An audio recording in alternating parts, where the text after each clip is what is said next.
What's up YouTube, Capital G here doing Boom or Bust on Monarchs. You guys have probably heard the hype by now. The Emperors are back, and Boom or Bust is a video series where I talk about an archetype that is either new or getting a lot of newer support, and I give you guys my opinions on it, what's good about the deck, what isn't good, and then I talk about how competitive I think the deck can be. Now, full disclosure, this is my deck of choice. This is the deck that I am running, and I'm just going to be very blunt. I see this deck as an absolute boom. Monarchs kind of operate the same way that they did before. It's just everything that was a negative about the deck, like at least most of the negatives, have either been significantly fixed or just removed entirely. This deck still operates with the same concept of Monarchs from the GX days. You know, Monarchs were high level monsters where you could special summon them, but the deck always gave you, or the archetype always gave you, kind of like, it gave you an incentive to tribute summon them, to normal summon them, because they got really strong trigger effects.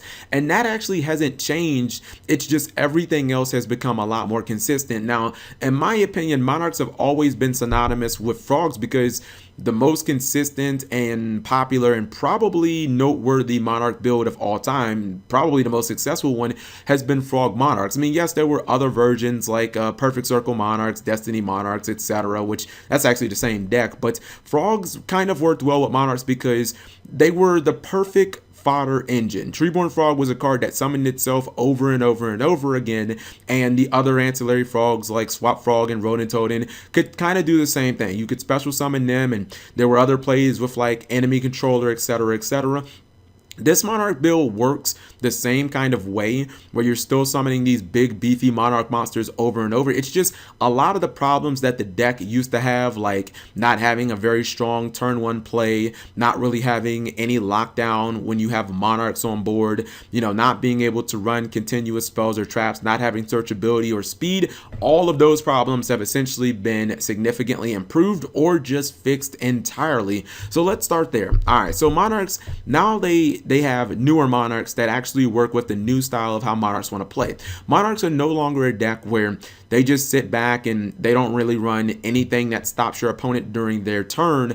Monarchs can actually be a very proactive and reactive deck now. It used to be with Monarchs, you know, you would tribute, you'd summon your Monarch, and for the most part, outside of like hand traps, you really didn't have any other plays during your opponent's turn. You know, there was an off chance that maybe you had a Vanities or a Light and Darkness Dragon, a monster that would give you a level of stun, but that was pretty much it. Monarchs never really ran traps because it conflicted too much with the engine of the frogs and whatnot. These new Monarchs aren't like that. In fact, well, the new build of Monarchs aren't like that. Not only does this deck obviously have the ability to still run hand traps, things like Maxian Veiler and the other ancillary tributes like Vanities Emptiness that have, or excuse me, Vanity's Fiend, which have, you know, inherent stun. You could also put Majesty's Fiend in that category as well. But now the deck actually has, like, it has some stun cards to its name. A card like Domain of the Monarchs. This card is extremely powerful. It says, well, it actually has 3 different effects. We're just going to talk about one right now. It says if you control a tribute summon monster and your opponent does not,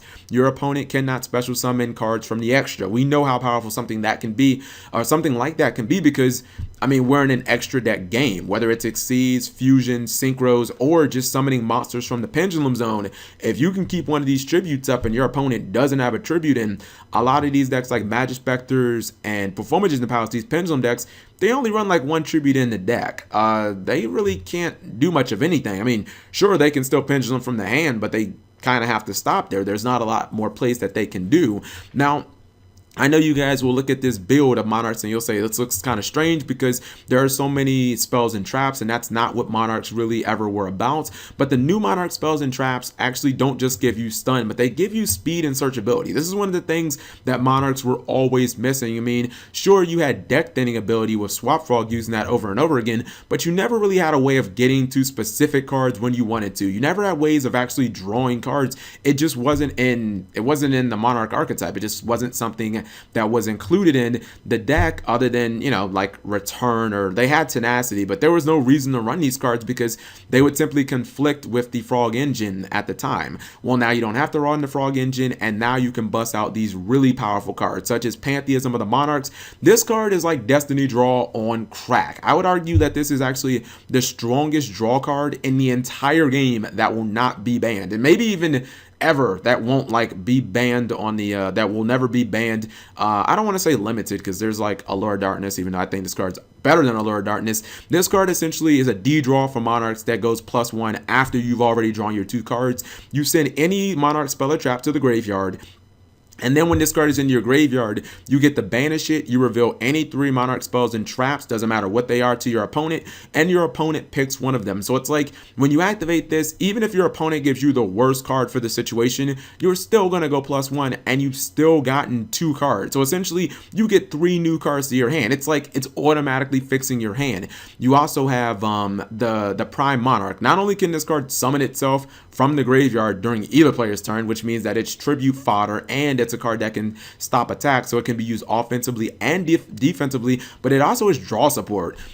Your Monarchs, the new ones, cards like Aether and Erebus, they send these from the hand or from the deck to the graveyard to get their trigger effects, which means that, you know, you kind of blow through a lot of these spells and traps. Cards like Tenacity, thin your deck out, Pantheism. Sometimes you can load up a lot of these within the first couple of turns. This is a card to recoup your resources and draw at the same time. So it's like, it's a deck thinner, it's an accelerant, it's just an overall really good card, and it can just be used offensively and defensively. When it's on the field, you take any 2 Monarch spells and traps, you put them back in your deck, you shuffle, and then you get the draw card. So again, this can be used to draw hand traps, it can be used to draw Monarchs, whatever you like, whatever you need at the time.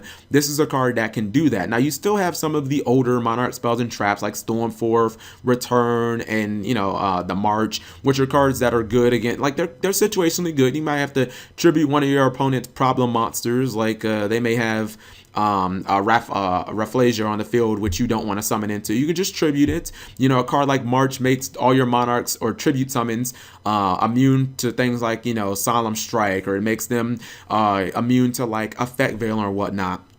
Return is a card that makes sure that you never run out of Monarchs. And speaking of Monarchs, Monarchs did have a bigger problem kind of in the second iteration of Monarchs. The first iteration of Monarchs, we would all agree, was wildly successful. The second iteration was obviously the Mega Monarchs, and it was not successful because level 8 didn't naturally mesh with the deck. There wasn't enough incentive to give up 2 tributes to summon those guys. Even if you tributed a tribute summon monster, at the end of the day, you were still giving up 2 tributes. They have completely fixed this with the new Monarch deck. They released this card Domain, which we talked about earlier. 3 effects. One of the effects, other than the stun effect, is the fact that you can make all your level 8 Monarchs, this includes the old ones, you can turn them into level 6s, which means that now, I mean, the deck already has a lot of tribute fodder. We've talked about Prime, and of course you know about Stormforth, but now you can summon these big guys with just 1 tribute. And speaking of the new Monarchs, they're really, really powerful. They inherently work with the way that new Monarchs want to run, because these guys dump spells and traps from the deck to the graveyard, which, you know, if you send this to the graveyard or this to the graveyard, they can activate in the graveyard, so you can actually plus off of that.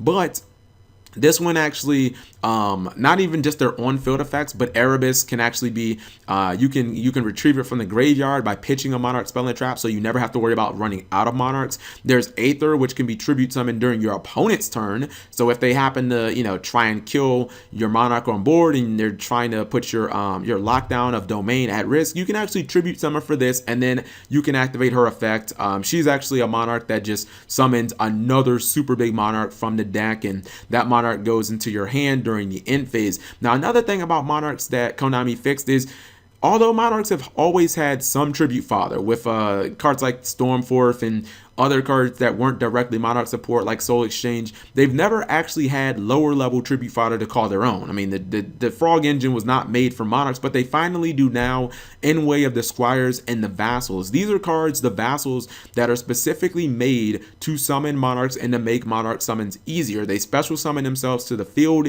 Usually they have nice little effects too, like this one will give you an additional normal summon in addition, or to give you an additional tribute summon in additional to your normal. There's another one that puts a monster or your opponent's monster face down, so it can get rid of things like Naturia Beast, just annoying problem cards you don't want to deal with. Rafflesia, another card that it can kind of disrupt. And then you have the Squires, which are even better than the Vassals. The Squires give you the same deal. They give you tribute fodder, but these dudes they're just kind of like the Vassals on crack. They don't special summon themselves like the Vassals do, but they have effects that can activate like in the graveyard or when they're sent to the graveyard. Idea is a card where when it's summoned, it summons another monster to the field as long as it has 800 attack and 1000 defense, which all the Squires and the Vassals all have that. So when you summon this card, you automatically go +1, but you don't actually have to give up your normal summon and not summon a Monarch, because IDOS is a card that lets you get an additional tribute summon during the turn that you normal summon. So a lot of these new Monarch kind of like supplementary pieces, they give you additional normal summons too. So you never are kind of worried about, oh man, what happens if my one Monarch gets Effect Veiler, because there are multiple cards in this deck that let you get additional summons. This card also has natural synergy with the deck, because anytime it goes to the graveyard, does not have to be filled to the graveyard too. It adds a banished Monarch Speller Trap from your banished zone to your hand. So we've talked about how this card banishes and this card banishes and these guys all send to the graveyard. Well, this card actually recoups your resources, and like this card just helps you recuperate your resources. So this deck it feels like a much stronger, just more like tightly knit Monarch deck than anything in the past. You look at some of the problems that Monarchs had, and it's kind of like Konami sat in a boardroom and said, why don't people play Monarchs? Give me 10 reasons why Monarchs suck. And it's like they systematically just went and tried to improve on them. Monarchs didn't have a lot of lockdown. Now they kind of do with a card like Domain. The Mega Monarchs used to not be that good because they just weren't, they weren't worth what you actually had to put in to summon them. Now with Domain, they're essentially level 6. Monarchs didn't have draw support. They had no way of drawing cards or getting to the cards that they wanted to other than Tenacity. Now they have that. They got Pantheism, which not only just gives you 2 new cards, but then gives you a third with its effect, but you also have Prime, which can be used during both players' turns. So to me, this seems like a much stronger version of Monarchs. This is a deck that could actually go first. Monarchs in the past, if they couldn't really summon any Monarch going first, this deck can definitely do that because it can set up the Domain lock. It can play a card like Erebus, which is kind of like if they would have combined Ouroboros and if they combine like Ouroboros and Tiramisu. This card is non-targeting removal that hits hand, field, and graveyard. So Monarchs finally have rip. Monarchs finally have a card that they can actually summon going first, where they can actually hit a card out of their opponent's hand. Let's go back to that.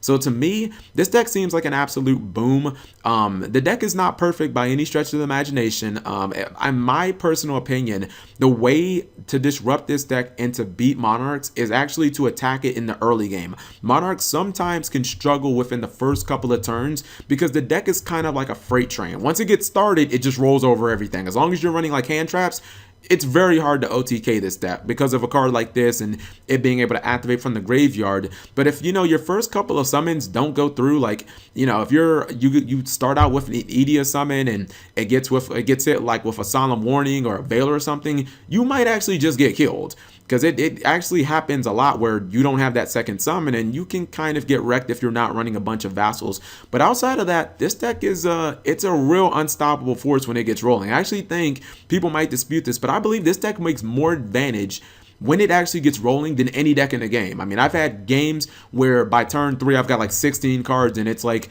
you get so many cards in this deck you don't actually even know what to do with them. If you have outlets like Twin Twister, you're just like, okay, thank God I can spend some of this advantage. But in general, this is a very solid deck. It has a very good grind game. It has a very good late and mid game. The early game can be a bit of a struggle. Of course, there are floodgates that can wreck this deck like Mask of Restrict, but it's a very solid deck. I think that it's the second best deck in the game right now after Performages and Pals, but I think that they're pretty close. So let me know what you guys think. Thank you for watching as always.